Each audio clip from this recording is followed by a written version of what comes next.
नाज़रीन, अवामी न्यूज़ में ख़बरनि जो सिलसिलो जारी है। इन वक्त असीं तव्हांखे मीरपुर माथेले में ख़बर ॾींदा हलूं त मीरपुर माथेलो सेंटर PPHI जो doctor Nandlal centre in charge doctor Krishna Lal खिलाफ़ मीरपुर माथेलो प्रेस क्लब में एहतजाज कयो वियो आहे। हिननि वधीक ॿुधायो त बडाणी खां मीरपुर माथेलो PPHI अस्पताल ॿार नाज़ुक हालत पहुचायो हो। डॉक्टर कृष्ण लाल डॉक्टर नंदलाल मूंखे धिके छॾियो। डॉक्टर चयो तुंहिंजो पुटु मरी वियो आहे, मूंखे न एम्बुलेंस जी मदद ॾिनी वई न मुंहिंजे ॿार जो इलाज कयो वियो आहे। DC घोटकी खां मुतालबो कयो आहे त डॉक्टरनि खिलाफ सख्त कानूनी कार्रवाई कई वञे जीअं गरीब माण्हुनि जो बहितर इलाज थी सघे। यो असां बडाणी खां आयासीं मरीज़ खणी बडाणी ज़िले कश्मीर खां मीरपुर माथेलो PPH वारा अस्पताल में उते असां नंढे जो इलाज करण वियासीं। उते डॉक्टर जेको आहे नंढे ॿार जे हथ ॾिसी उनखे चयईं त तुंहिंजो ॿार जेको आहे ख़तमु थियो पियो आहे, इनखे वापसि खणी वञ।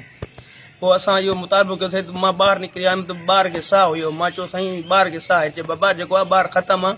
उनखां पोइ न उन्होंने पंहिंजो मुए जे हिसाब सां न एम्बुलेंस ॾिनी न असांजी का ॻाल्हि ॿुधी। मां वरी बि उन्हनि खे चयो त बाबा ॿार साह ॾिए थो। पोइ इंचार्ज निकिरी आयो। उन इंचार्ज मूंखे धिका दाबा मूंसां बहस कयईं, मुंहिंजी बेइज़ती कयईं। मूंखे चए पियो जो तूं इज़त सां वञे ठीकु आहे त मां पुलिस घुराए तोखे बेइज़तो कंदो आहियां। उनखां पोइ असांजो DCO घोटकी। मज़ीद खबरों और तफसीलात के लिए विजिट करें हमारी वेबसाइट www.awamiNewsHD.com।